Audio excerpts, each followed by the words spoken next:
Good morning, everybody. It's Sunday, November 12th, 2023. My name is Teri Hunter. I'm an intuitive astrologer, and I'm here today with your weekly horoscope. How I do this is I do readings every week. I use my angel cards and the tarot, and I combine them together to get the angel's advice for traversing the week ahead's transits. And this week we have a new moon in Scorpio, which I think is going to be extremely powerful in a very unexpected way. So these readings are based on whole sign Western astrology. If you don't know your rising sign, you might want to go to one of the free birth calculators on the internet.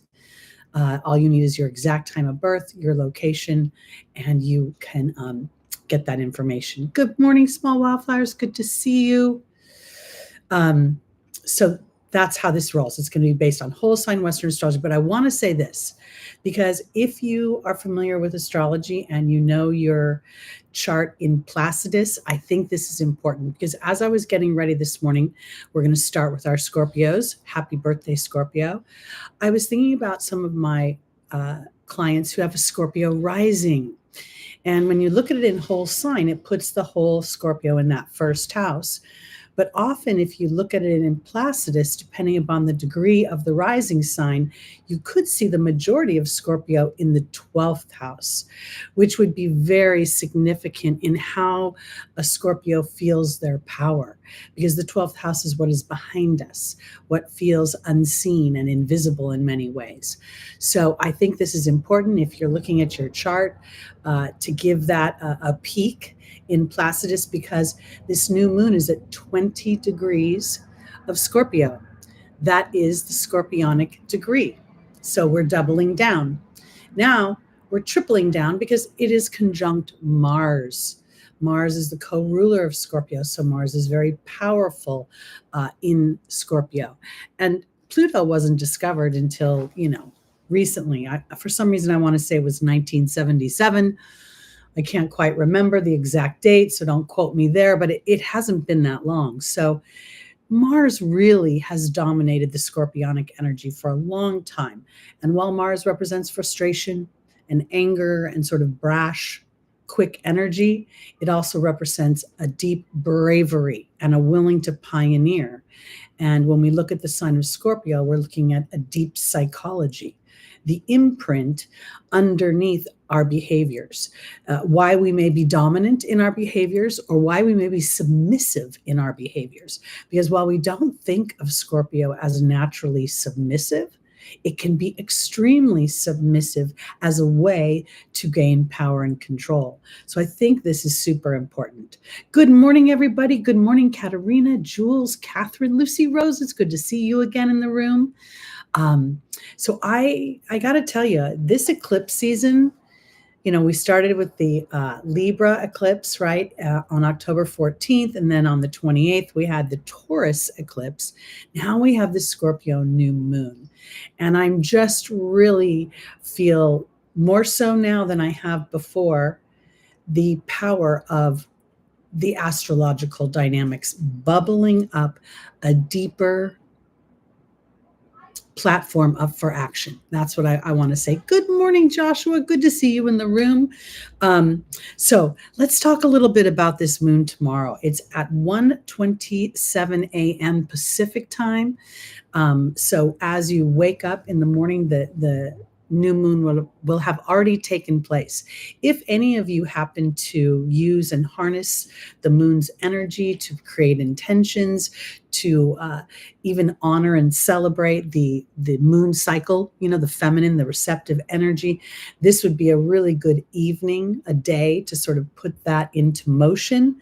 When I look at the 1:27 a.m. Pacific time, and I know it's not going to be 1:27 a.m. for everyone because you're in various places around the world, but Spirit knows how I think. So when they bring something to my attention, it's on purpose. 1, 2, and 7 equal a 10. 10 is my mind, the beginning of how I think, how I process things.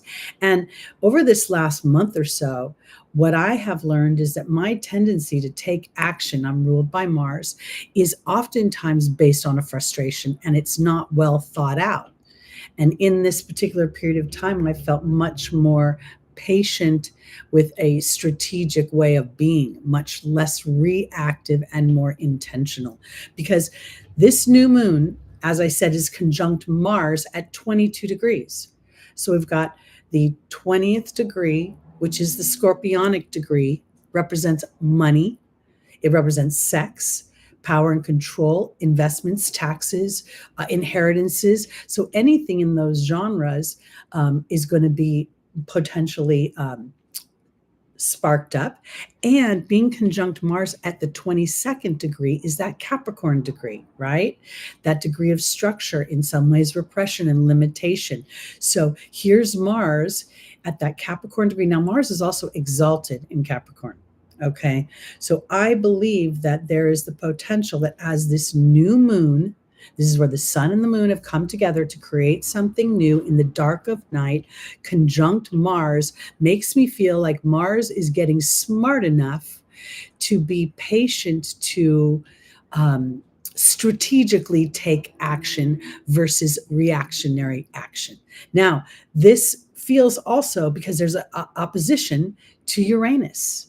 So Uranus could bring an upset, absolutely something, but the awareness that Mars is displaying and wanting to anchor into the physical experience makes me think that the opposition to Uranus retrograde is bringing something back around that is offering you a revolution or a liberation from it, or a genius idea about it. We also see this new moon bringing in a loose 5-degree orb to Neptune, which is also retrograde at 25 degrees of Pisces. So this could be where the trine is supporting the clearing of the fog or the spiritual awareness to deal with something in a new way and be as powerful, if not more powerful, than you would have originally been in just taking action. That's the Mars energy. Okay. I said hi to Lucy Rose. Good morning. Who came in the room? Oh, Queen Leo, did you see my message? I wanted to give you condolences about your sister's transition last week and to send you lots of love. I sent you a message via the comments. I'm never sure if y'all see them, but I wanted to let you know I was saying prayers and supporting you during this week and this journey. Good morning, Mikey. It's good to see you in the room. Okay, what else is going on this week? Okay, I also think that this new moon in Scorpio is focused on money.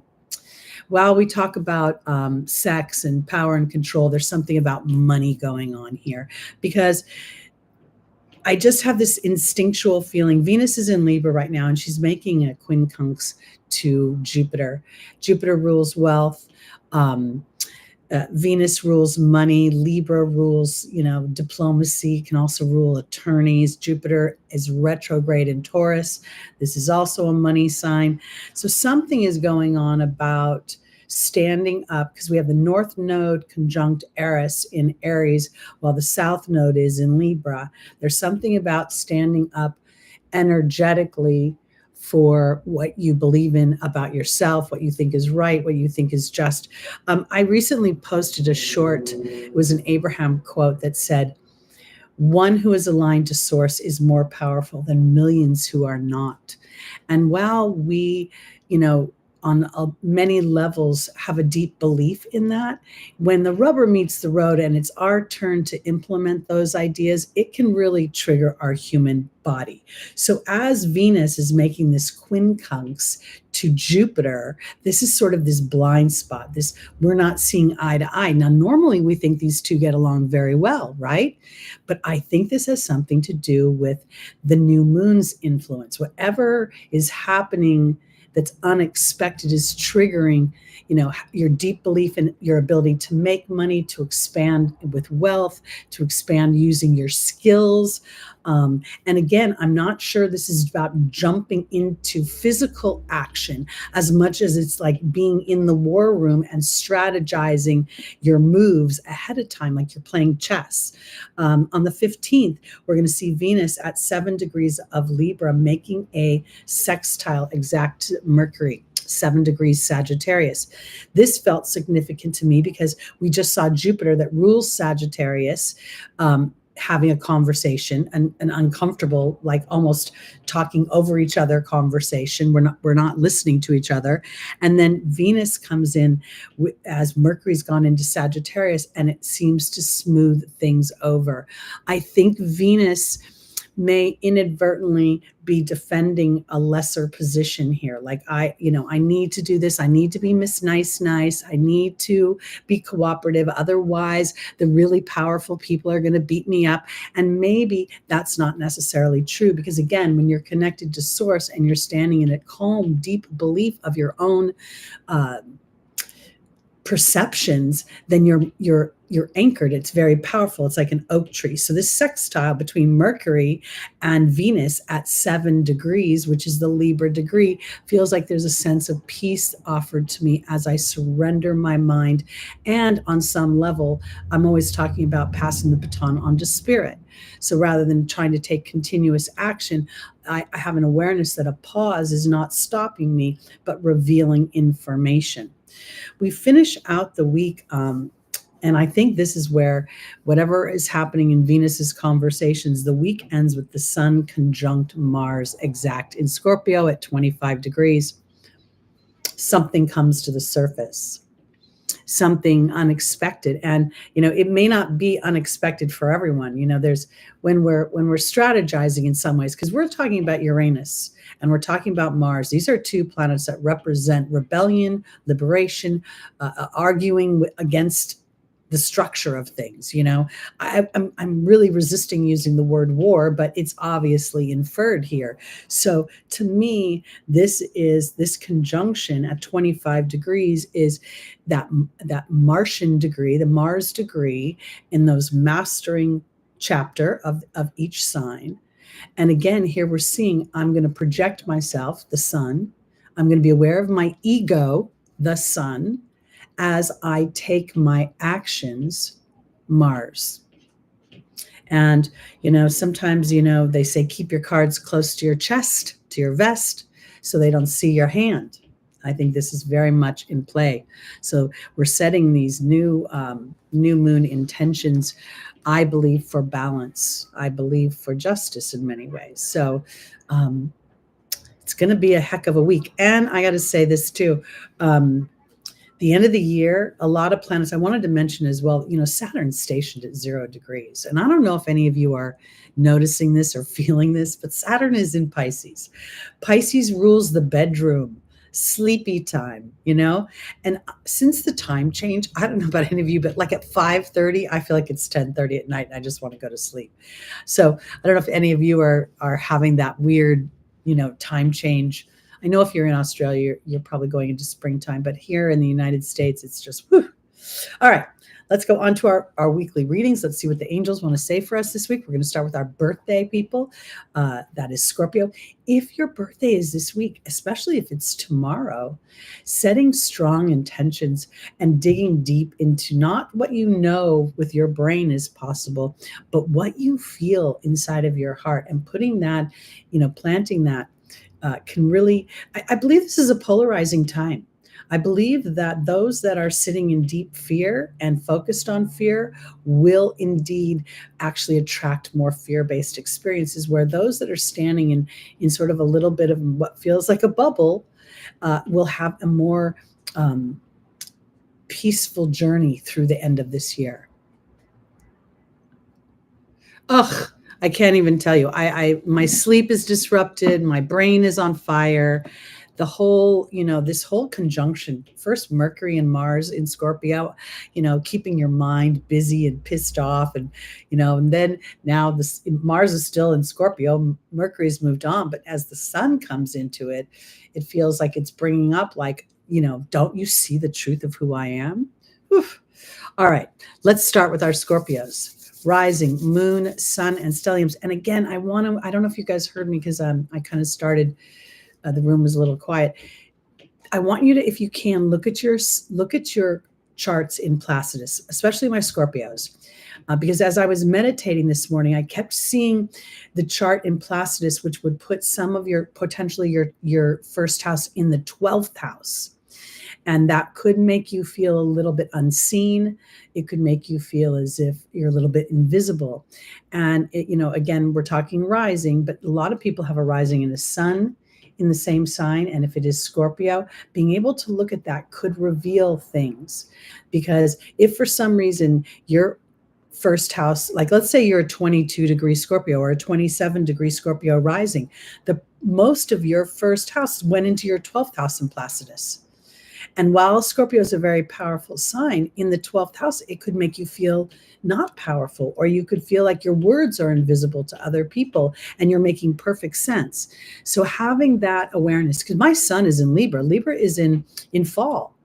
The sun is in fall in Libra because it's so diplomatic there. And yet, having that awareness also goes, oh, this is why people don't always listen to me.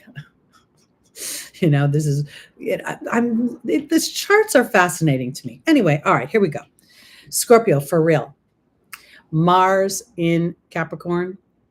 That's what the Three of Pentacles represents. This represents a cooperative, a contract, working together. Oftentimes we look at the character on the bench. I assume that he is the master, knows what he's doing, as these two characters over here are employing him to create something. So we're in a process. There could be, for Scorpio, when I think about it, having, obviously the sun is going through Scorpio, but having Mercury and Mars, Mercury recently traveling through it, it could have brought something into the workplace, or how you processed how you felt in the workplace and how you were operating on a team. I just got done saying that, the 12th house can be where you feel invisible. And if you've been trying to present ideas and they have not been landing on other people, and you're like, oh my God, the solution is sitting right here. Why isn't anybody listening to me?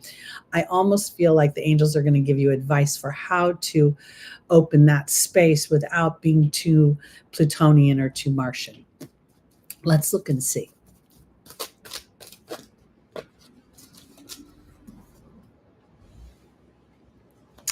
Jules, do you know what degree you are, Taurus rising? Because I'm a 26-degree Aries rising, and in Placidus, my first house is hugely Taurus. And as I've recognized that I'm such an emotional being, and I value myself by what I bring to the table for others, and my Venus is in Virgo, and so that kind of supports that as they trine each other. And I say that because it's like a whole new world yes, exactly. Okay. So this really makes you more Geminian than Taurus. The Taurus part would actually feel a little invisible potentially. Okay. Let's go. Oh, I don't know if I should say this, but no, I'm not going to say it now. All right. Scorpio. First angel is Yvonne. This is about vulnerability. To Archangel Uriel is about anger, frustration. Then we have Ray, which is about the connection to spirit. And then we have Francesca, what we visualize. Now I want to offer this because so often these well-meaning teachers, myself included, we talk about shifting our focus, okay? And just trying to think the better thoughts, the more joyful thoughts. It is not it's not an easy job to do all the time. So the reason I say that is because the brain is a muscle. If you're a Gemini, you have a strong mercurial influence, you will have that mercurial mind. And to slow down that roll is not always easy. And then beating yourself up for not being able to slow it down. My point is this: it's engaging spirit. Thank you, Spirit, for that I have the awareness that my focus is in a direction that isn't serving what I want to experience. And then in that awareness, you're already shifting your focus. And then you're patient enough to allow a momentum to start. Because I don't think you're ever going to effortlessly see the road you want and then just plug into it. I always think it's a squeak. It's like getting on a freeway. Okay, you got to merge in with the other cards and not crash. Okay. Good morning, Taylor. All right, here we go.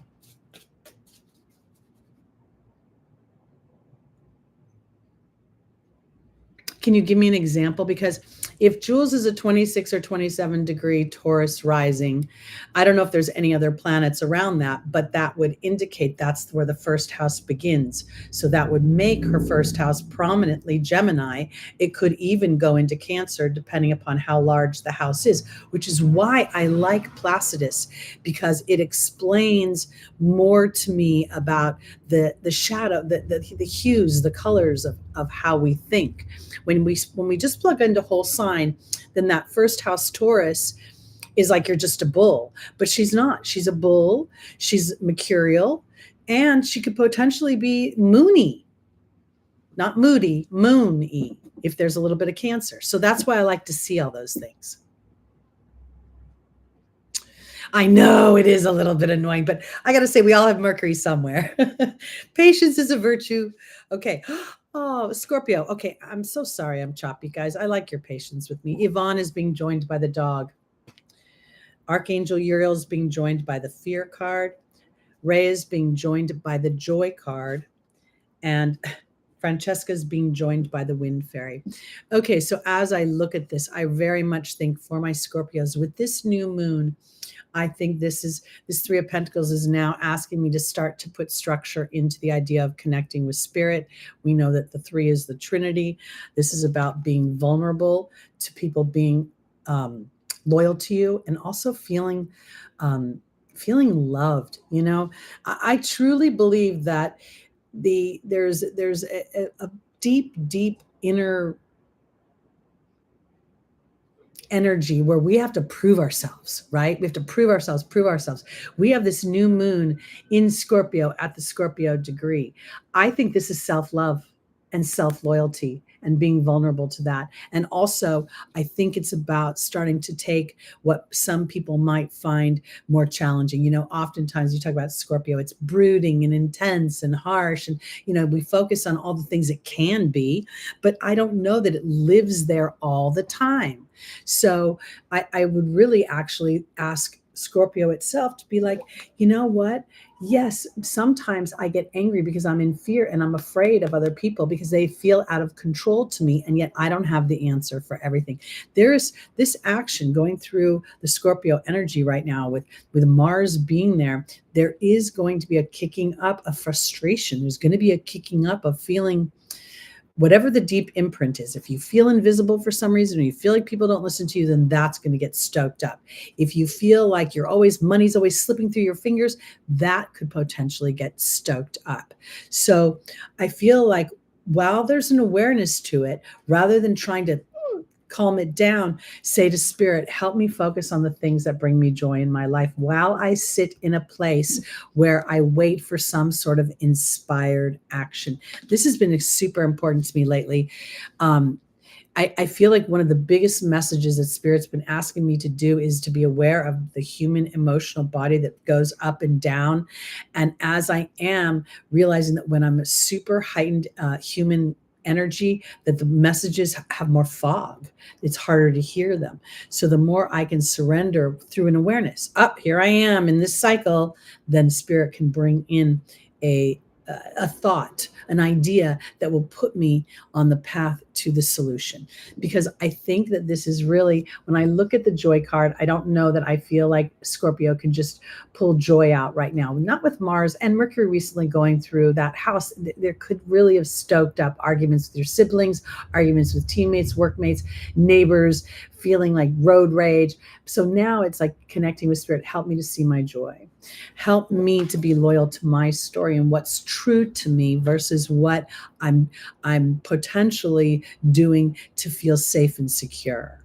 Somebody recently said to me that they got their dream job, and then they turned around and they showed me their creative expression on their phone. Okay, their dream job and their excitement for their creative expression were in opposite ends of the universe. Okay, so this where they were talking about their dream job, they're actually fooling themselves, and where they were talking about their creative expression, they were afraid to express themselves. So Scorpio, I think it's not about trying to release fear or forget about your fears, but embracing them in some way and saying, how can they empower me? How can I focus in on what works for me? How can I feel more connected to the deeper truth of me versus this human structure?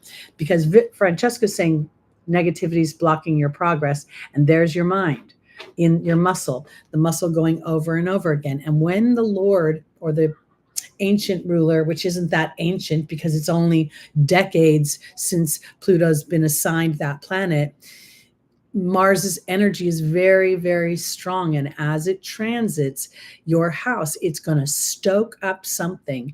And it could even be mad. You could even be mad at yourself because you've been giving up your power in some way. But the surrender of that in some respects to understanding that that is a journey you've been on that supports your resources moving forward. You're trusting yourself and your decisions. Uranus is going to kick something up. And I really think it's going to kick up something that's already been kicked up. But it's almost like, just at first it was dust, and now somebody's coming in and going, psh. So look for the reveal. All right, onward and upward. We're going to our Sagittariuses, rising moon, sun, and stelliums.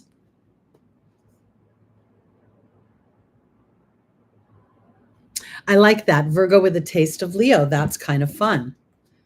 I think these are to when you guys start to look at because so often the human wants to be able to understand something. So it's like, where does this fit?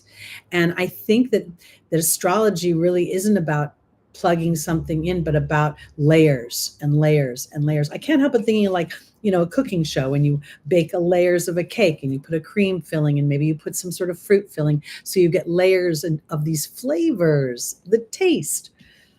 It's so fascinating because I always thought my pushiness was my Aries, right? But if you look at my chart, it could very much be my Taurus moon. All right, Sagittarius, this is very fun. We have the Ace of Wands. This is an infusion of energy, an infusion of passion, an infusion of fire, inspiration. And I want to offer this because Mercury has just entered into your first house. It is offering you an opportunity to feel, this ace is offering you an opportunity to feel that fire, that I kind of want to put it this way, because we're talking about a new moon in Scorpio. Scorpio is your 12th house. 12th house is a house that's very creative. Okay. And there is the potential that creative solutions will appear. Now, I don't know if you guys have connected to some of the things I've been saying about the supergalactic center, the galactic center, the Shapley cluster. While Mercury is still in the early stages of Sagittarius, it is within orb of the great attractor, which is at 14 degrees of Scorpio. The great attractor is just what it says. I'm attracting things to me. I'm bringing them to me. I'm connecting. And then we're going to see Mercury go over at 27 degrees, go over the galactic center. I want to give you an opportunity to say this is a really good time for Sagittarius to kind of sit in meditation, maybe even hiking could be something where you're using your body, but you're aware of your surroundings and looking or being ready to receive inspirations from the universe. It's so interesting to me how I do this work, and I'm so aware of the two sides of me. One is my earthbound humanness, okay, that when I'm in strife or struggle, wonders if anybody's out there. And then my everyday activities where I connect with spirit on the behalf of others. And I have no doubt that spirit is there. So to me, this is like a gentility between your human body and your spiritual body, and being aware that inspiration sometimes, it's not like turning on a light switch. It's like, it's a vibrational awareness. Lucy, that's very, very powerful degree of Sagittarius. It could be very much that part of your life path is applying the great attractor. Allowing yourself the privilege of connecting with spirit and then knowing that they're going to deliver what you want in the material world. Welcome, Audacity Theater. Good to see you. Okay, going to start our angel readings for Sagittarius, rising, moon, sun, and stelliums.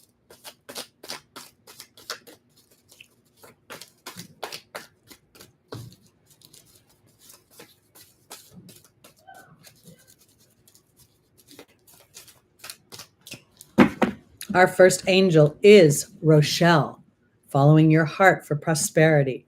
Bridget is looking deeper into a situation. Archangel Michael is not only protection, but we have courage, and we also have Isaiah representing new things and protection while you start to endeavor those. When I say protection, it's really, it's not like there's somebody guarding your door. It's more about spirit keeping you aligned to the vision of what your inspiration is, staying in the lane.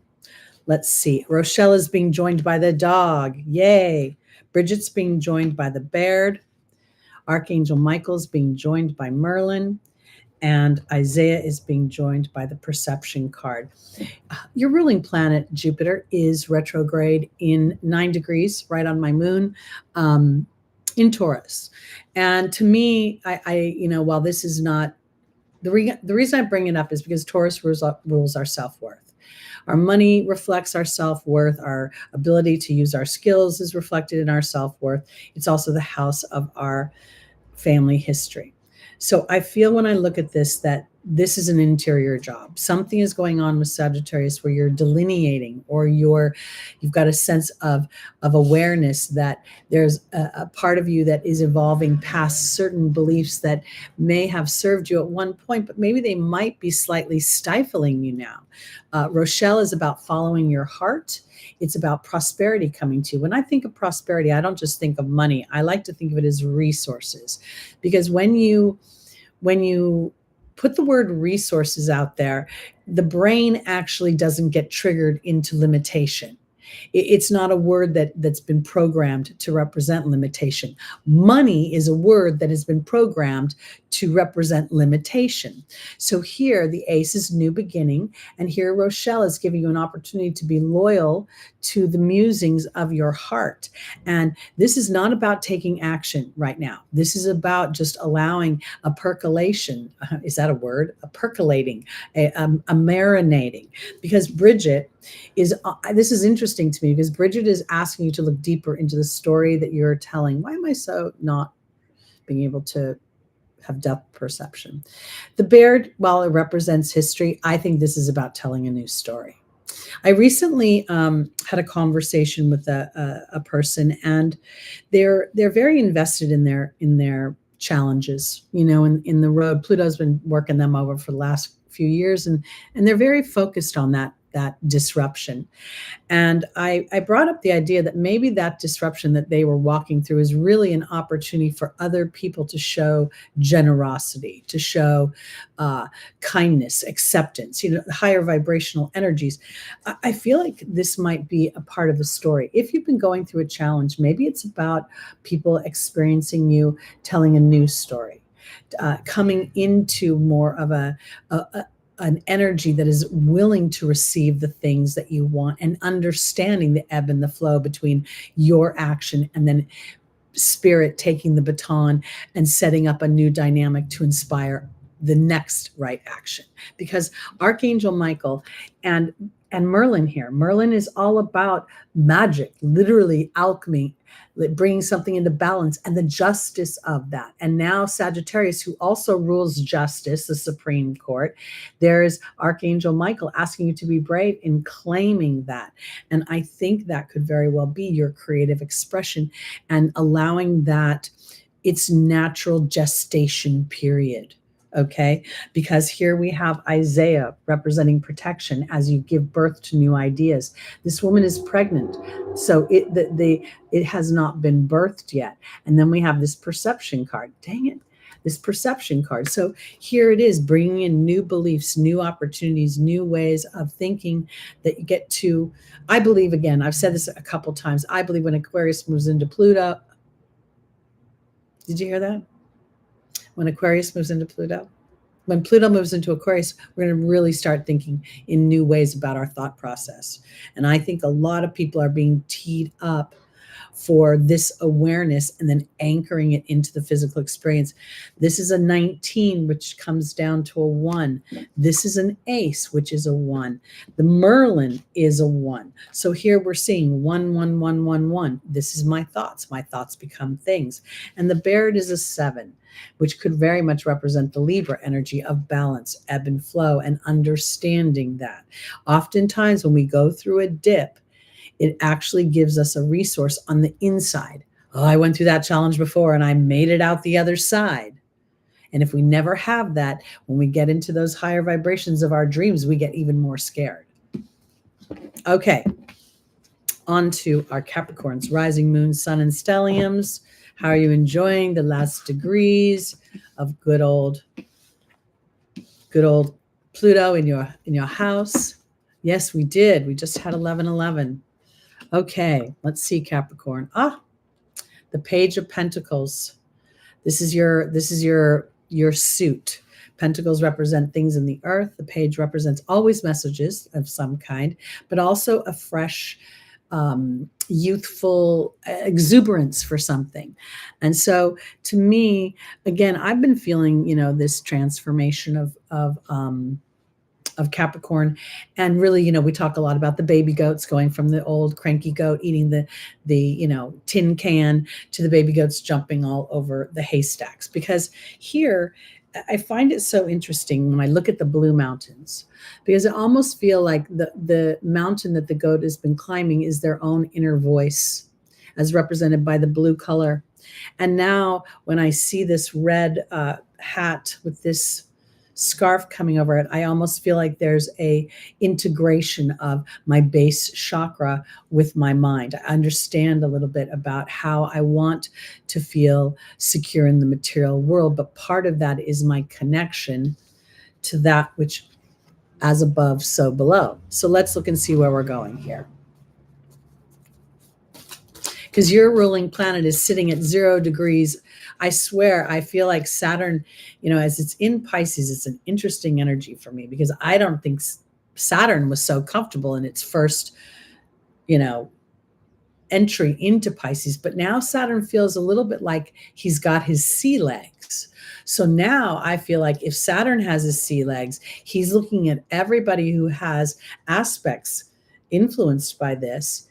Are you going to have your sea legs? Have you built a strong enough raft? Let's look and see.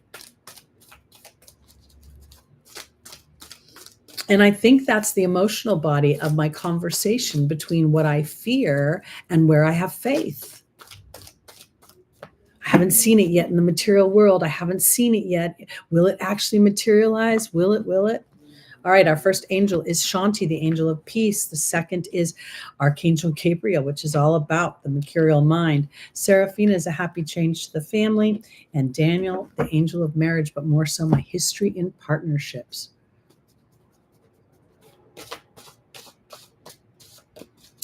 Oh, thanks, small wildflowers. That's a good point. YouTube's made some changes, and I have not been present since late August. Meaning my mind has been putting this on hold as I've been dealing with my Pluto transits. Oof. Okay, Capricorn, Shanti is, you're going to go, look at this. We have literally anger and peace and anger. So something is coming into an awareness. Archangel Gabriel and the movement card. Seraphina and the truth card, and then Daniel and the restriction card. Well, this is interesting because it's almost as if, and I want to say this lovingly to my Capricorns, I feel like potentially Spirit is saying Do you remember that you're the baby goat? Do you remember all the evolution you've been doing? What is your self-talk? Because Shanti offers tranquility, and this is from anger, frustration, feeling stingy. And, the thing about the earth signs, all of them, is that there is a sense of dependability about them. They display an energy of consistency. And if for some reason you're swapping out your consistency and you're like, well, I can't do that right now, I'm going to go do this for me, it may be creating a bit of disruption. So I do think, and then we can talk about Mars and going through Mars and Mercury going through Scorpio. So naturally, wherever that is, we're going to feel disruption, and we're going to feel more anger in people just being impatient and funky. But here, I want to say this: in your opportunity or your obstacle is a deeper level of integration of being aware of your mind. Archangel Gabriel always talks about, communication, self-talk, about a sense of insecurity.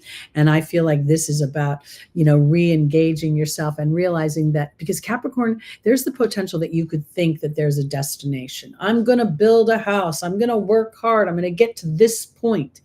And that is something that is actually a little bit self-defeating, because there is no destination in the soul's journey.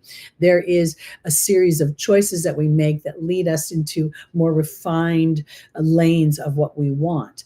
And that's where I think Spirit is going, is really into a deeper truth of what makes you happy, and to remember that you're on a journey that sometimes if you take a step back, it just gives you an awareness. It's not about tripping you up.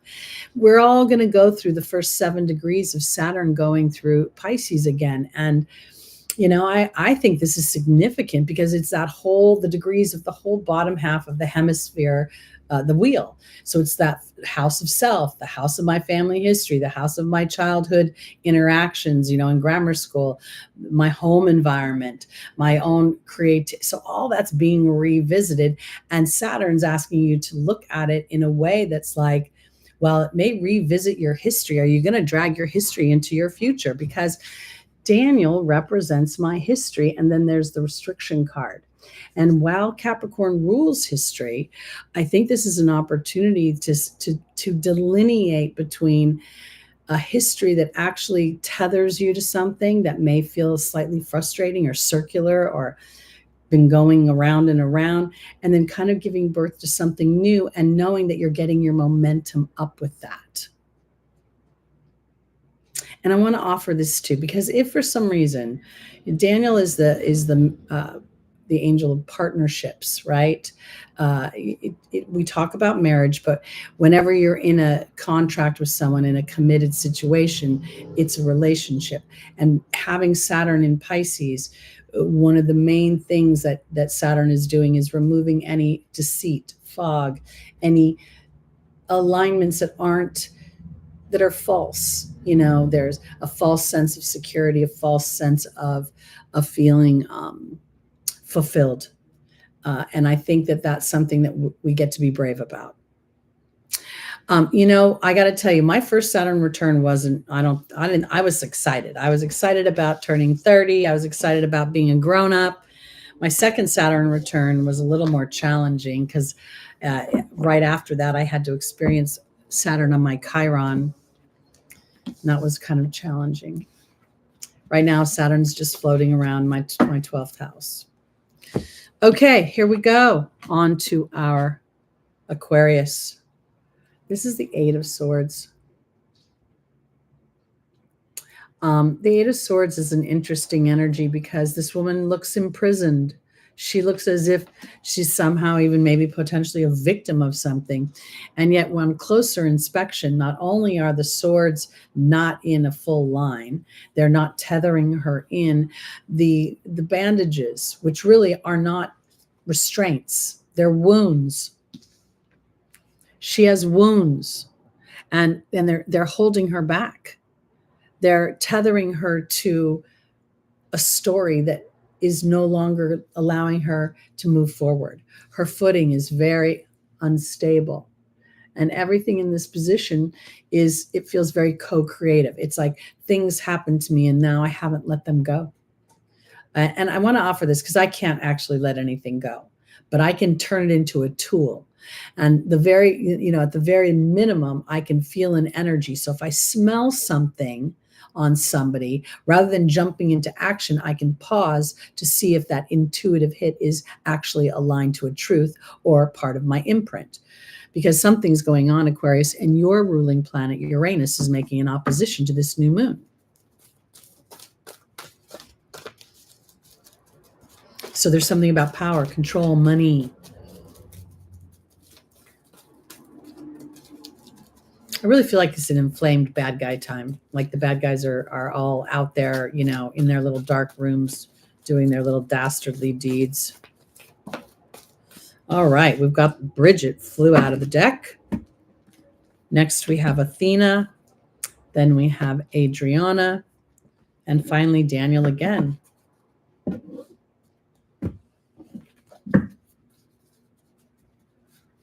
Saturn is your co-ruler, right?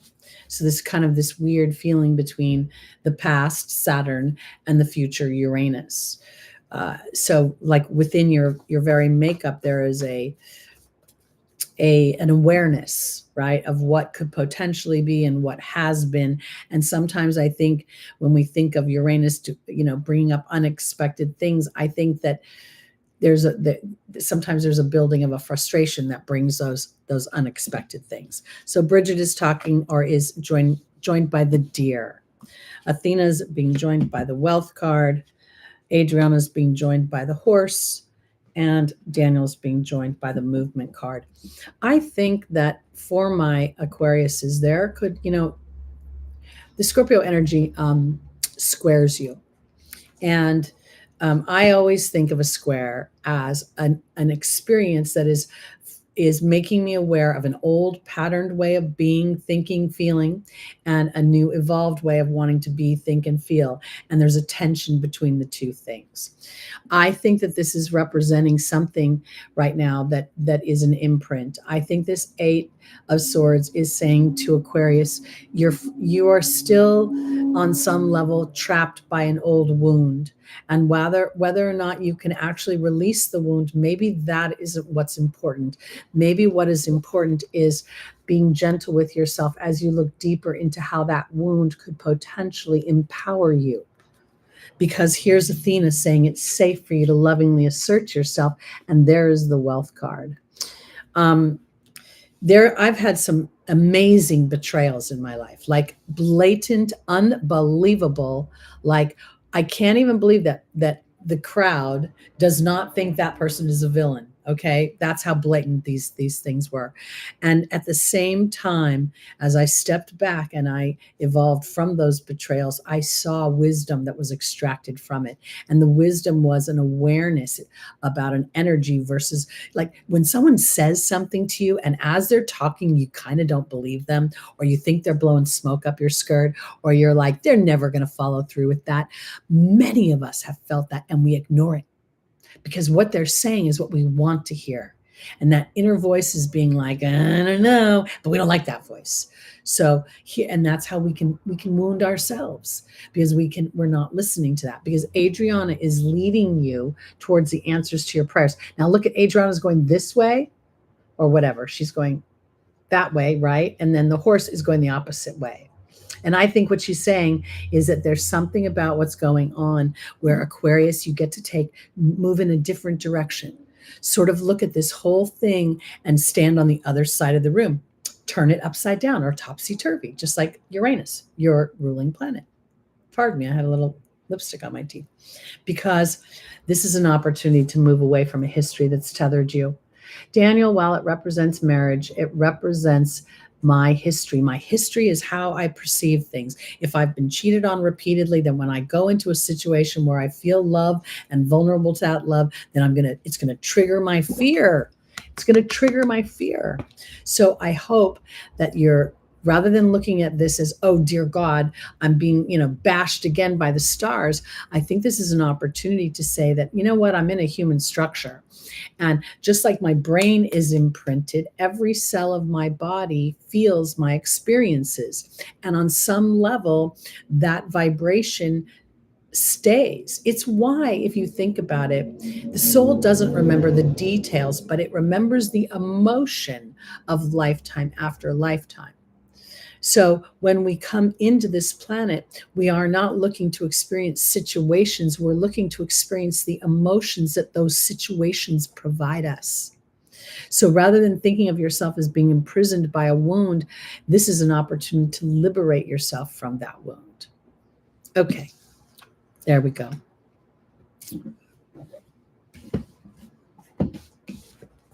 On to our Pisces, rising moon, sun, and stelliums.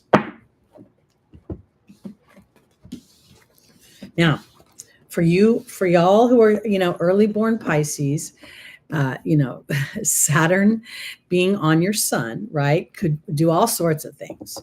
Because, I've been thinking about, okay, you guys are probably going to make fun of me right now. Maybe you'll even unsubscribe, but I'm going to say it anyway.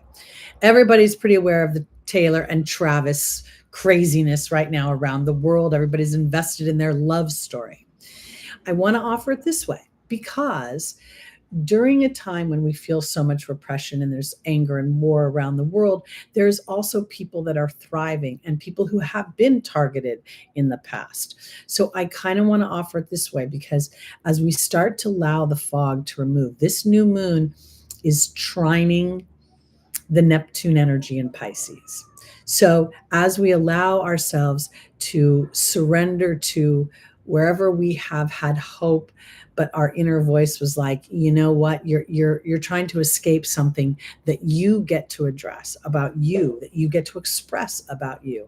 And in doing so, again, there you're aligning now to your ancestral team, Pisces, to support a bigger version of your dreams, an expanded version of your dreams. Let's look and see. Temperance, balance, perfect. That's what Saturn's really asking for from you. And even though, again, Saturn kind of feels like coming into your room, flipping the lights on and saying, what are you up to? At the same time, this is sort of Saturn saying, I'm not doing this because I'm doing this because I love you. I hate that saying, but it's true. All right, where will we see flow and balance for our Pisces, rising moon, sun, and stelliums? And I want to point out, too, that temperance, when we look at this, Archangel Gabriel, the eyes are closed. Again, this is inspiration comes from a closing of the eyes and allowing the emotions to flow back and forth. The balance doesn't really come from our feet. It comes from our awareness. As I've gotten older, my eyes are interesting as I put makeup on them. And I try to look in the mirror and I really can't see. So I've had to start to train myself to close my eyes and let myself feel my way through it. I think we might be looking at something like this with you, Pisces. And that feeling may be an opportunity to look even deeper into that feeling. Like, how can I express this? Sometimes I think, Pisces, I think your inner knowing knows when you're ready to swim away. I don't want to know that truth. And I think that maybe temperance is asking you to say, you know what, if you're aware of a truth, it doesn't mean it's going to blow your life up.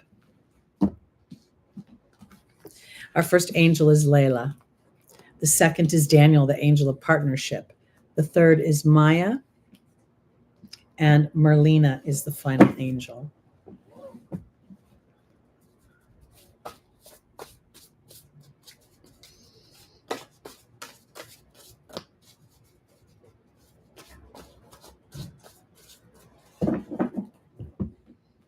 Layla's being joined by the truth.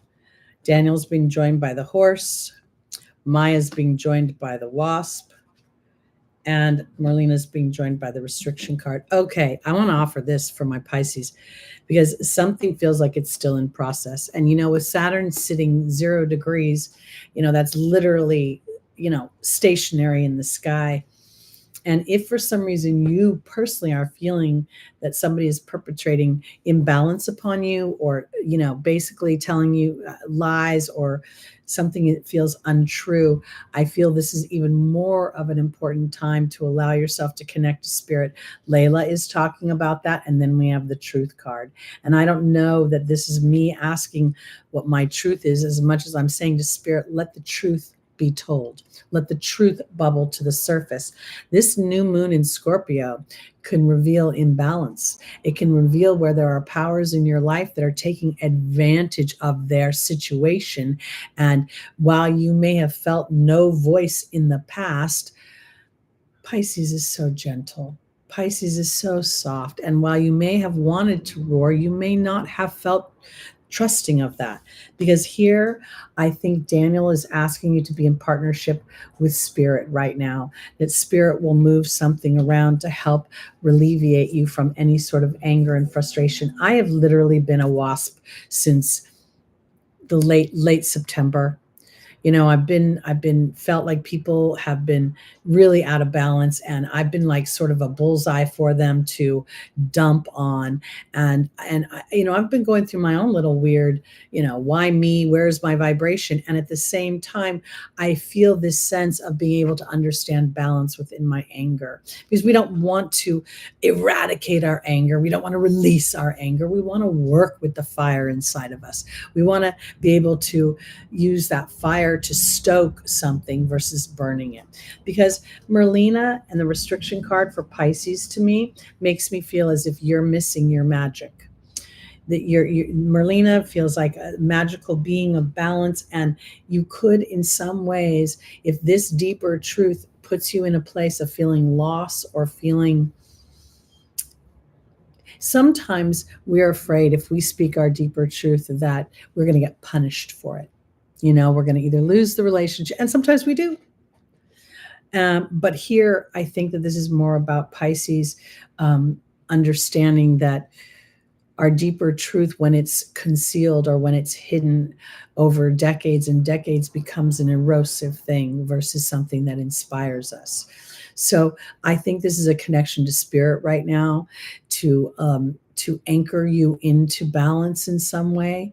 Oftentimes, what I've discovered is that when I trust Spirit to, I'm like, here's my predicament. Here's where I'm frustrated. Here's where I feel unseen. And especially, I've mentioned this last few weeks, I was so in a place of anger that the only thing I could be aware of is that my anger was blocking Spirit's voice. So I really think that this is an opportunity for you to trust that connection, and that within that connection, a truth will be revealed that will bring balance into a situation. And that maybe you're running away from that or trying to be too empathetic to the imbalance could have been restricting the solution. That's the way I want to put it. All right, let's go on.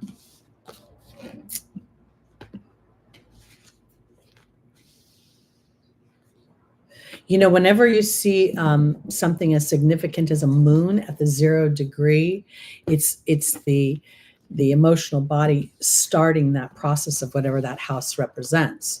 So if she's a 0 degree Libra, that's significant because Joshua, she is actually also on the supergalactic center, which is at 2 degrees of Libra. So a lot of what she gets to experience in this lifetime is herself as source, and having her relationship with herself will actually serve her relationship in marriage and in business partnerships. Super powerful. Okay, here we go for our Aries, rising, sun, moon, and oh God. All right, so here's this card. It's a stuck card. It's a card of feeling pinched. It's the guy's holding his money awkwardly. He's actually a royal of some kind, and yet he's not trusting his royalty. He is in a position where he's feeling as if he has no moves. If he moves in any way, there's going to be a loss. Now, when I think about the idea of the co-ruling planet of Aries, experiencing Eris in the North Node. Eris is Mars's little sister, Xena warrior princess, standing up for the underdog, right up against the North Node. So right now in Aries, everyone is experiencing this energy of standing up for the self. Whether it's squaring you, opposing you, or has a positive aspect, meaning a trine or a sextile, this is an important part of self. And because Aries is oftentimes, the warrior, and Mars has been warring through Scorpio with Mercury, and now it's hanging out with the sun, you could be feeling this underbelly of frustration and feeling that sort of wanting to just roar. And so rather than this being money, it could be you trying to contain your physical self from exploding. Let's see. Venus in Aries is in detriment, you know, so there she's not feeling all of the warm parts of her. She feels more fiery, more sassy, more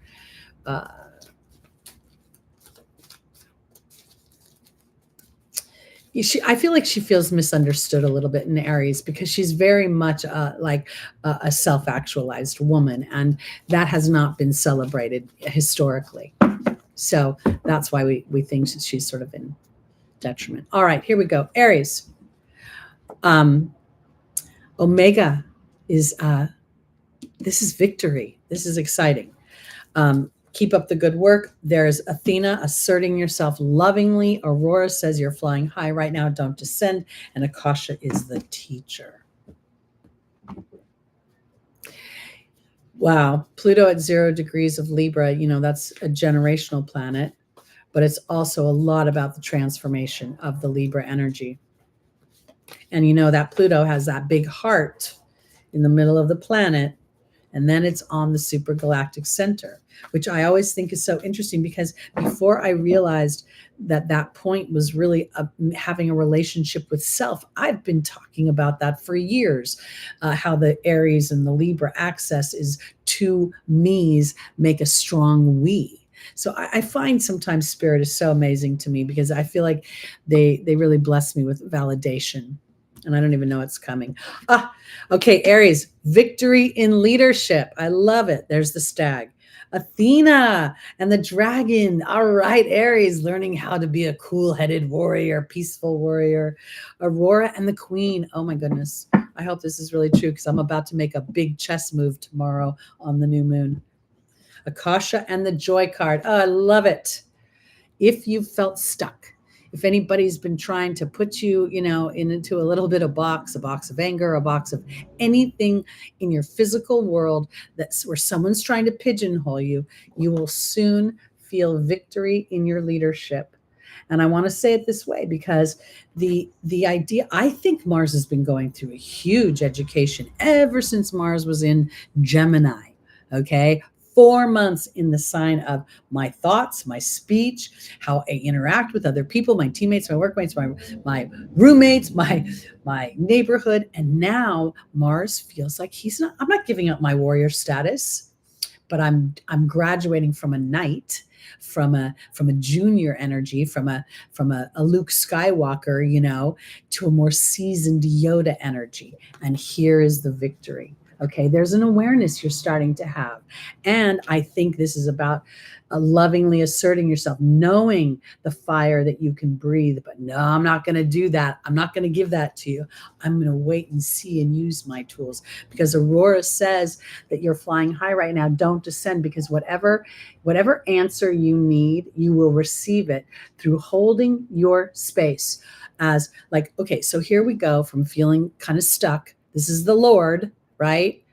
He could be, I can't think of another royal besides a lord, because I don't think he's a prince and I don't think he's a knight. He's some sort of lord. And now we're going to the queen. Okay. The queen knows how to receive. The queen knows how to sit back and to take inspired action, because now Akasha, the teacher, and there's the joy card. And this joy card makes me feel as if I'm celebrating where I have been, because now I have an awareness.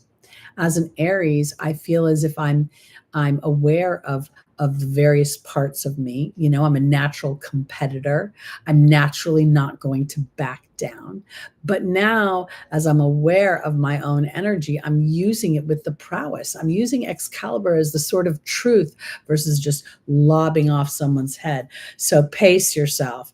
Victory is afoot. And the victory doesn't feel as if it's a punishing thing. I kept having this, there's a song I was listening to the other day, and it says, I don't believe in getting even, but getting what you deserve. That's been chanting in my head. So this feels a little bit like somebody's about to get what they deserve. So hold fast. All right, on to our Tauruses, rising, moon, sun, and stelliums.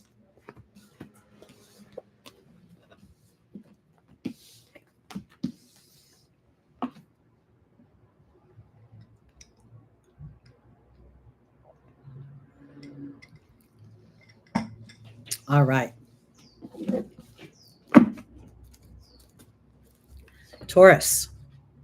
The 10 of Wands. Clearly, this is a card of arduous burden and work. It's curious to me, though, because while he's carrying those wands in a super awkward way with his head down, right? They're also very organized. You know, it's like he has control of it. This feels like working hard, not working smart. Let's look and see.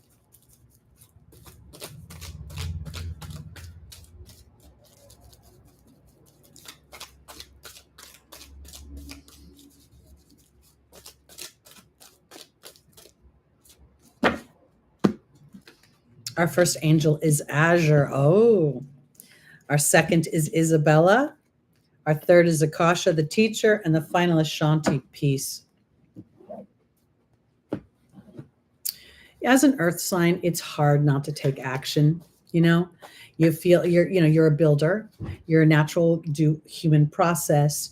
You know, your skills on the earth plane. And when I'm looking at this 10, I've looked at it a million times.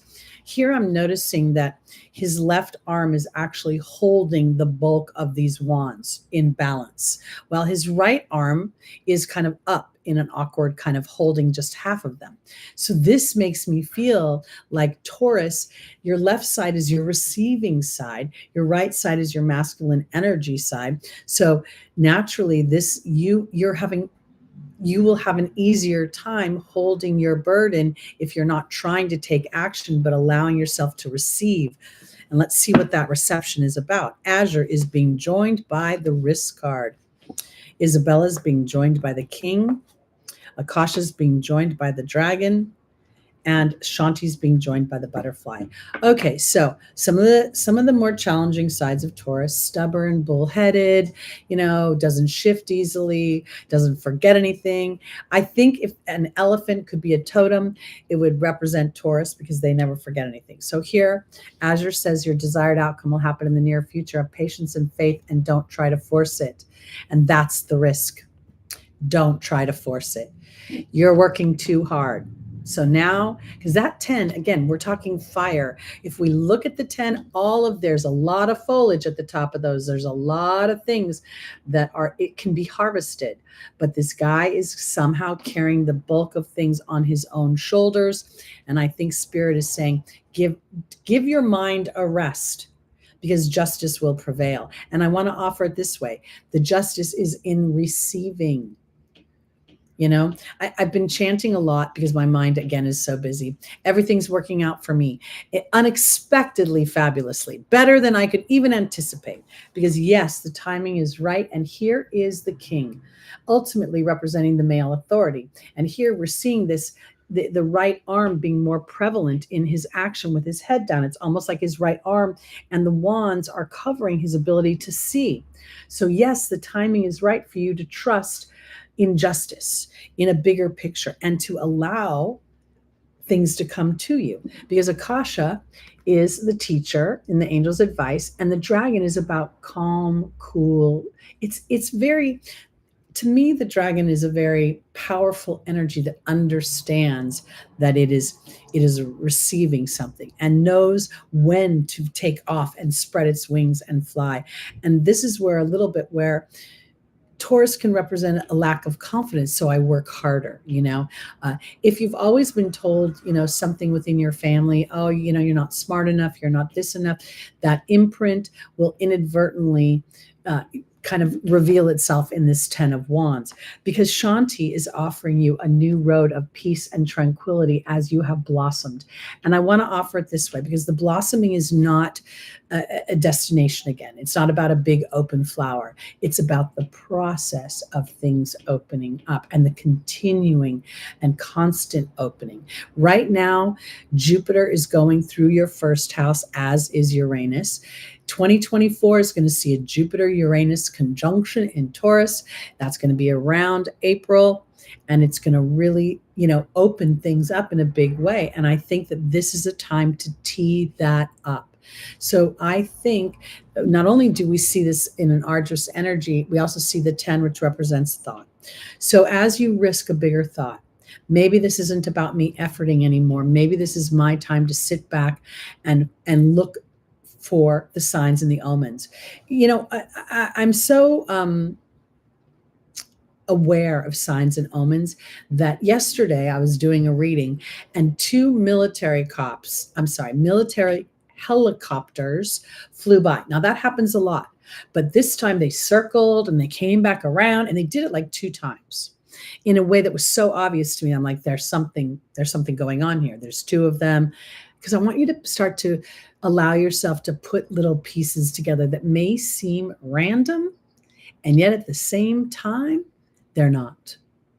Okay. Do we have a new player? Welcome, Teri Hoover Art and Photography. So good to see you. Spell your name so cool, just like me. All right, let's go on to our Geminis, rising, moon, sun, and stelliums. So fun to see new people in the room.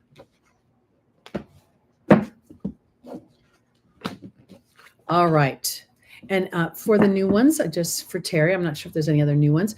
We have we start with the birthday month and work our way around the zodiac. So we are now going into Gemini. We started with our Scorpios. All right. Ooh, fun, fun, fun. Gemini. This is money, security, building. And in many ways, we see this little rabbit. We have an opportunity to be prolific in some ways. So let's see where we're going with this. When I look at this queen, all the queens in the tarot deck are going to represent a nurturing energy, a maternal energy, and inherently a receiving energy. And as we move into, quote unquote, the Aquarian age, and I'm not defining that as a date, I'm defining it as an energy. And Pluto coming into Aquarius in January, and then, it's going to do its little thing in the beginning of Aquarius and dip back into Capricorn, and then it's going to do its final stint in Aquarius. This is where the human is really going to start to have the genius ideas that my thoughts are things, that as I focus on something, I suddenly see it starting to appear, and then they're going to start to really hone the skill of that. So here, when I look at this queen for my Geminis, I feel as if there's the potential of not only bringing more material security, wealth, abundance. Again, we see the blue mountains in the background. That's the blue's always going to represent communication, the voice chakra. You've climbed the mountains. You've become aware of your voice. And now, while you're not trying to extinguish the 2 sides of Gemini, you're more at ease with it, aware of the ebb and the flow. And in this moment, is my old fear, is that true? Or is it an opportunity to say, no, I've been there, and now I'm walking somewhere else? Thoughts are so much are things. I see it literally manifest ridiculously, like so quickly. All right, first angel for our Geminis, Archangel Gabriel, the angel of communication. Then we have Yvonne, the angel of vulnerability, Maya, the angel of schooling and education, and finally Shanti, the angel of peace. I love it.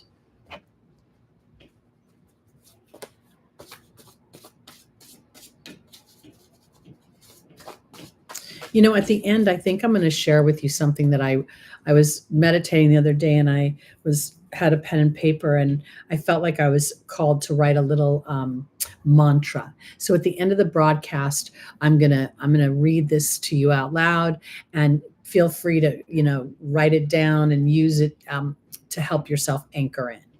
Because I think this is a real time of not trying to be perfect, but being aware. And when we feel a wobble, connecting with spirit so that we can anchor a little deeper. Archangel Gabriel and the deer, be gentle with your thoughts, Gemini. Yvonne and the Lady of the Lake, deeper truths are going to be revealed for you during this Scorpio. And I don't think that they're really new. I feel like there's something that's coming for you. We know right now that Pisces is in Saturn is in Pisces. And this to me is a trine. Yes? Yes? No? Gemini. Oh God, my brain just went fritz. But I want to offer it this way because somewhere Saturn is influencing you in your, I believe, in your 10th house. And this is about getting a little bit deeper about how you want to display your own leadership. I feel like this is about work and career and about starting to step into something that's more authentic to how you enjoy making money. We have the joy card being joined by, or Maya being joined by the joy card, and then we have the wealth card. Okay, I wanna give it to my Geminis this way because I think Gemini's been going through a little bit of a wobble. I feel like when Mars started its transit, it sort of started this ball rolling of a deeper truth about how you're happy, where you want to live, how you make your money, and aligning to something a little bit more obviously. My words are escaping me. Stepping into an energy that's more obviously aligned to your deeper truth. So here, while I think the deer can represent fear, I think this is about being gentle and diplomatic with your own thoughts while you go blah, blah, blah, blah, blah, blah, because Yvonne is about vulnerability to your deeper truth. And that deeper truth may feel as if I like what I can see here that I've created, but really in a perfect world, I'd prefer blah, blah, blah, blah, blah. Because I think Maya is actually wanting to teach you more about joy. And how do we feel joy? We feel joy when the things that we want and we intend manifest. Because here is Shanti offering you peace, and then there's the wealth card. And this feels a little bit more not like money, even though we would infer money from this Queen of Pentacles. There's also the feeling of being able to traverse the mountain and knowing that the goat can traverse the mountain. I know we're talking about Gemini right now, but the Queen of Pentacles represents a Capricorn energy of endurance, of being able to continue to build without having that immediate gratification, which Mercury wants immediate. Let me have it now. And yet at the same time, the sense of security comes from the process of the building. So be gentle with yourself as you're rebuilding something. And as you're rebuilding it, I think there's going to be a constant sort of underbelly of, is this going to be long-term happiness? Is this serving my long-term happiness? No more, I'll just do this for now. That's kind of where and that's where Saturn in Pisces is coming in, I think. Okay. I also think Saturn in Pisces is making me want to go to sleep the minute the sun goes down. I'm so blech. Okay, on to our Cancers, rising, moon, sun, and stelliums. Okay, here we go. This is the Five of Cups. It's not always an easy energy. It's an energy of sorrow. It's an energy of focusing in on what has spilled, not what is still remaining. And yet there is illumination being offered. When I look at this particular Five of Cups too, I notice that of the 3 cups that are spilled, only 2 actually had anything in them. We've got the red wine and the green, smoothie drink, but the 3rd cup nearest the river, that there's nothing that's flown out of that. Nothing's fallen over. So there can be a little bit sense of stacking the sorrow on, like things have been challenging and now they're getting to be so challenging, or I'm feeling so a sense of loss that even things that I don't care about are irritating me, or things that I don't mind. Because if you look closely at the card, that 3rd cup, that the black line goes all the way almost through the card. So that thing is not spilled out of the cup. It was already there. So let's see where we're going with this. What is challenging Cancer? Rising, moon, sun, and stelliums. Xana, the angel of protection. Astera, reaching for the stars with your dreams and desires. Aurora, saying you're flying high right now. And Athena, asserting yourself. All right, let's see. There's a new beginning. Well, that would make a lot of sense, because this would infer something has gone away. Now we have Astera and the butterfly. Aurora and the Joy card, and Athena and the Perception card. Of all the signs in the zodiac, the Cancer energy literally sits at the southernmost point of the natural wheel, holding the whole thing up, represents the mother, represents healing, nurturing, all about taking care of other people. And when I look at this Five of Cups, I get this feeling as if I get a weariness, almost like I'm tired of this constant challenge of trying to pull myself up from my bootstraps and to really start to reclaim my life or reclaim the situation. And I want to offer it this way because I think that Xana is saying that you're being protected, even though you feel like you're constantly having to sort of, the novice is about an innocence. It's the beginner. It's a bit of an ignorance in some way, and the ignorance is just a lack of experience. It can be an unstable energy, and I feel as if this card is saying that what you're practicing is feeling protected. If you are Queen Leo, this is kind of perfect for me. There was a time when I had a job that was so terrible, or at least from my point of view, that I interviewed for months and could not get a job. But I was operating on loss. I was operating on trying to get away from something that was creating a distaste for me. And it wasn't until I started to claim the truth of who I was that I got an opportunity to open a new door and things started to move forward. Because I really believe this is about practicing that you are being protected by spirit. If something has gone away, if a relationship has gone away, if a particular something you depended upon, then there's something bigger or more aligned that's going to take its place, because Astera is saying to reach for the stars with your dreams and desires and not to compromise. And there's the beauty of the butterfly, which is a process of understanding that when one thing dies, something much more beautiful and aligned can take its place. Because in the angel's advice is Aurora saying, you're flying high right now, don't descend, you'll soon inspire others. And then there's the Joy card. So, I can't help but, even though there's no relationship cards here, I can't help but think of like Gwen Stefani and when her marriage cracked up and she had like the most boring, mundane cheating story. Her husband did the nanny. And then she met Blake Shelton, and the woman has glowed for the last, almost decade, and in love, and her life just seems to get better and better and better.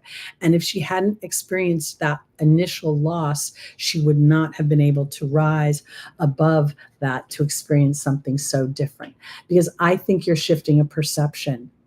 I think whatever is going on for my Cancers is either claiming what you want at a deeper level, like let's say it's a relationship, and I don't just want a working relationship, I want an active love relationship where somebody is demonstrative in their affection for me, in their value and of my participation in their life. And I feel like you're getting an opportunity, while you may be slightly scared right now because you could even fear loss. It could be a feeling of loss that if I claim myself, then I'll lose something else. But I don't think that's necessarily true. And that's where Xana and the novice are offering you an opportunity to practice something. You don't have to jump in the deep end of the pool. All right. Let's go on to our Leo, rising, moon, sun, and stelliums.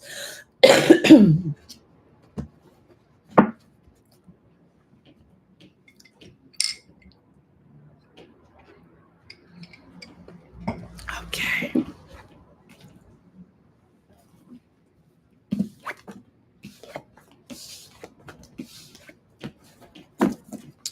All right. This is a beautiful energy. The Cup of Love. This is the Six of Cups is the only cup card where all the cups are full of blooming flowers. It's very much about childhood innocence, childhood experiences, believing good things are happening, believing that this has a gentle energy, an energy of the energy feels as if it wants to foster the most ideal dynamics, and not in a dreamy way that is, I'm living in a fantasy world, but something that has actually grown and come to fruition. So let's see where we're going with this, because if we think about the Leo energy, the Leo rules fun. It rules romance. It rules high school, where you're in between that phase of being a child and starting to be an adult. So you become aware of yourself in a new way. And there could be, for my Leos, what I'm seeing here is potentially you're seeing yourself in a new way and having a new awareness about what actually makes you feel excited and fulfilled in life. And if you're an early born Leo, you could be feeling Pluto's opposition. So things could actually be, on some level, appear to be ending in order to allow for the new beginning. Here we go. First angel is Rosetta. The second is Archangel Michael. The third is Shanti. And the final is Aurora. Well, Rosetta very much plays to that childhood energy, innocent energy, trusting.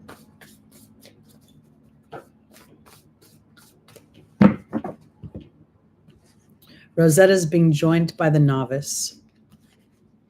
Archangel Michael is being joined by the restriction card. Shanti is being joined by the risk card. And Aurora is being joined by the swan. One of the challenges of a Leo rising is actually following your heart. You know, your heart is connected to an audience. You know, you express yourself and you want to hear the laughter of the audience. You want to hear the applause of the audience. It's natural for a performer to want to please the audience. So here now you are the audience, okay? And I believe that the audience is allowing you to rebirth yourself in a way that is more authentic to the deeper parts of your heart. When I have tried to satisfy my sense of material security and given up my dreams, the universe has actually been kind enough not to allow me to do that. Where, you know, I didn't get the job, or I didn't get, you know, the guy. And I didn't see it in hindsight because I was operating on some kind of fear, because I think this Rosetta is representing following your childlike heart, and you're practicing it all over again. This is only confirmed more by this energy of innocence, of things being good and the world being a better place, because Archangel Michael is actually asking you to look at where you're restricting yourself, where on some level you could be holding yourself back because you have a fear of the audience booing you, or a fear that if you really put those dreams on the line, they would be dashed in some ways. So here, what Spirit is asking my Leo risings to do is to actually start to risk being a peaceful warrior, you know, to actually, rather than, you know, here I see Katarina saying something about I can be a Leo defender when it comes to my, oh yeah, of course you can. Leo moms, are you kidding me? Oh my gosh. But I want to say it this way. For my Leos, this isn't really about your children right now. I think this is about you. Because when you're allowing yourself, even if you have children, to believe in a better situation, or to start to believe that your self-expression, your fun, your frivolity, your laughter is as important in energy as your work and your wallet and your bank account, then you truly are representing for your children in a way that's so magical. Because Aurora is saying, Leo, you're flying high right now. Don't descend. You will soon inspire others with your example. And there's the swan, very much going from the ugly duckling to the swan and taking off. And I think that this is, you know, over the last few months, I have been acutely aware of this feeling of powerlessness, that even when I'm giving facts and evidence of me speaking a truth, that people don't respond. And on some level, I'm shocked and appalled, and on some level, I'm pissed off and I'm angry. And that's when I started to realize that I'm in a pattern of not thinking I'm supported, which supports my Chiron in Aquarius, where the collective somehow has presented a wound for me. So I have been asking Spirit for me to be brave as I start to believe that as I cool heads prevail, that I will be supported, and there will be evidence in the material world of that, so that I can break a cycle, a pattern of an imprint. And I think that's what's going on for Leo, that you're being sort of asked to purport a childlike innocence in your ability to be a princess or to be a prince, or that your dreams will come true. Little children are absolutely encouraged to dream big, to reach for the stars. And now, as we become adults, we start getting that clipped and thwarted. And I think that this is a time to re-engage yourself in that energy. And as you do, you become such a wonderful representative for those that love you and those that experience you. All right, let's go on to our Virgos, rising, moon, sun, and stelliums.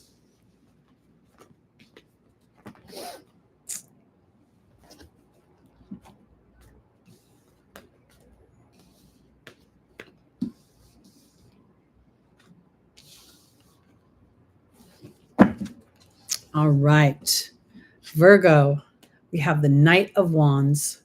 This guy is racing towards his passions, racing towards, it's funny because on some level, the horse almost looks like it's doing all the work, and the rider is effortlessly sitting on that horse. We see the horse is bucking a little bit, and yet there's a sense of calm, coolness, as if there's a sense of control here. I've never quite noticed that before. Maybe maybe this isn't his first rodeo. Get it? Ha ha. Rodeo. Okay. Knight of passion, Knight of fire. This is a youthful energy, but yet at the same time, it's more seasoned than the page. Our first angel is, for our Virgos, Bridget. Look deeper into a situation before proceeding. Opal, you're being watched over by God and the angels. Daniel, the angel of partnership and history. And then Rosetta. Very interesting.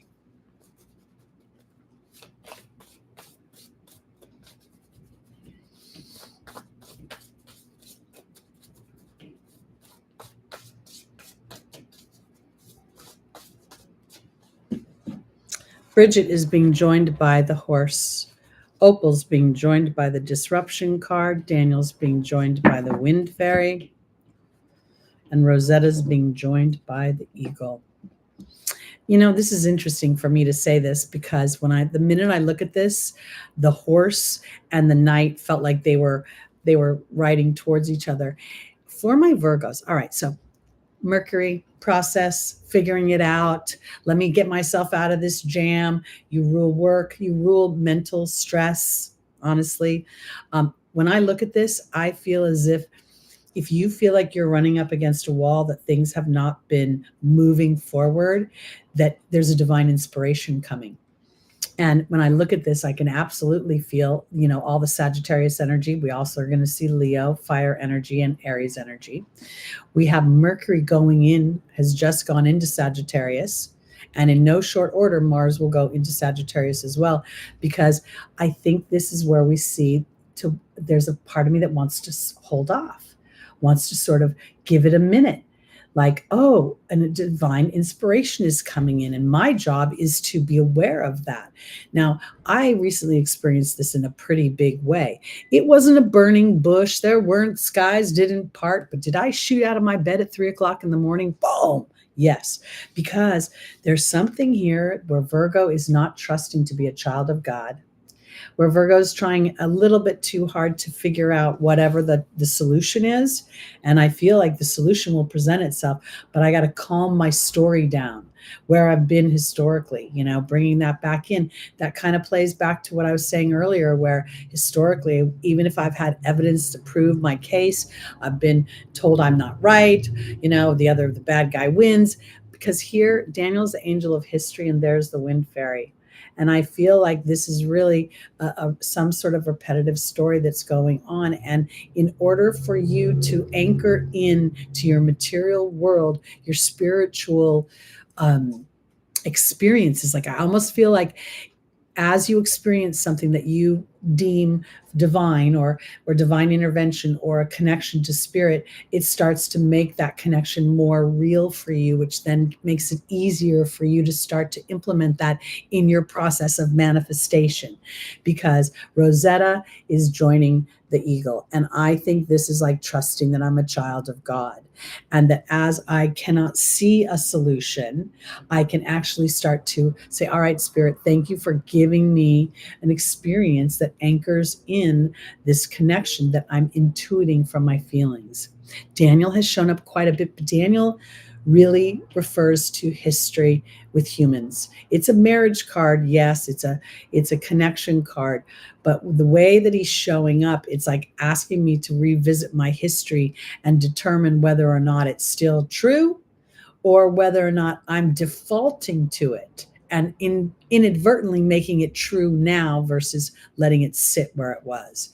There's a feeling that this new moon for my Virgos is somehow going to illuminate that you're a child of God, that when you sort of surrender what you can see, taste, touch, and feel with your physical senses, that suddenly that sixth sense, that inner knowing, speaks so loudly that it feels almost obvious. Like, oh my gosh, why didn't I listen to that anyway? It is sort of, it could kind of be a retrograde experience. I think it's more about the new moon and that unexpected something that's going on. There's Mars conjunct. Mars is a hero, right? And I think somewhere this new moon is going to start to bubble up an imbalance. And if the imbalance is been holding you back, then the universe is going to start to support its solution. And your job is, rather than trying to extract the solution, to follow the inspired stones that lead the path to the solution. It's very much about an awareness, because oftentimes we strategize from fear and we don't even know we're doing it. Okay, on to our final sign, Libra, rising, moon, sun, and stelliums.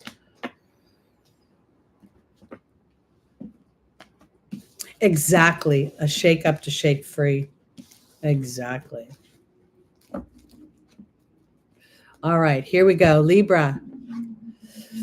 Okay. This is the Nine of Wands. This man has absolutely been to the wars and back.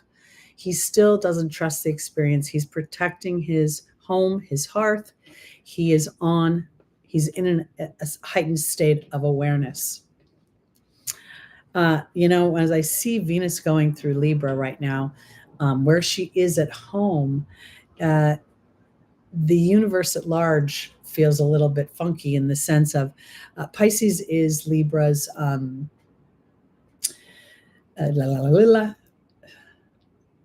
eighth house. Libra rising, Aries is your seventh house, Pisces, is your sixth house. Yes. Taurus is your eighth house. Sorry, my brain. Because where I'm going with this is that I almost feel like there's a feeling of, for my Libras, as if I was just saying there's a wound that's being somehow stoked. And I think it might have to do with Venus in Libra, with that quincunx to Jupiter in Taurus. Again, Venus rules both Libra and Taurus, and yet there's a weird conversation happening about my expansion, my money, my ease, my comfort. And I think that's where this week feels as if it might start off. I don't know if I'm protected. I don't know if do I need to be on guard? And then as Venus comes into a sextile with Mercury in Sagittarius, I think that will ease out a little bit, and you'll start to see or feel a sense of, okay, I don't need to be quite as on alert. Here we go. Thank you, Lucy Rose. All right, Francesca, what do you visualize? Negativity blocks your progress. Grace and Antoinette is compassion. We have Shanti, the angel of peace, and we have Opal.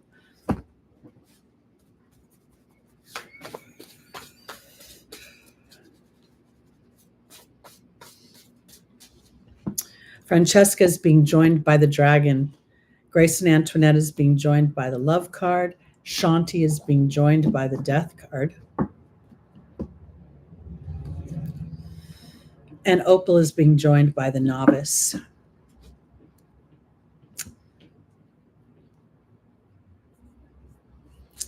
When I see this, I feel like, Libra's such one of the key words is cooperation. And when Libra has to stand up for itself, South Node transiting through your first house, North Node, individuality in your contractual relationships. When we think of that seventh house, it's where peace, diplomacy, harmony lives. It's where we have assimilated our health and our work in the sixth house, and now we bring that energy into the seventh house. This nine feels as if the Nine of Wands feels as if it's a stale energy a bit. And maybe that feeling of having to protect myself is actually always acquiescing my opinion or my thoughts to someone else, or being quiet about what I really think versus what I, express. Because here, Francesca is about focusing in on, am I focusing in on things that are challenging, negative? That could be that Nine of Wands. Am I focusing in on having to protect myself, having to protect my viewpoint, my position? And then the Dragon is about calmness, cool, strength. And I feel like this is kind of a little bit where Spirit is saying maybe the focus on defending yourself is creating a need to defend yourself. And maybe you don't need to defend yourself, but rather have compassion with yourself as you understand that you're walking through a situation that requires self-love. With that South Node in Libra, I really don't think it's about giving up my ego to another person. It's about claiming my ego and not defaulting to somebody else's agenda of who and what I should be in their world.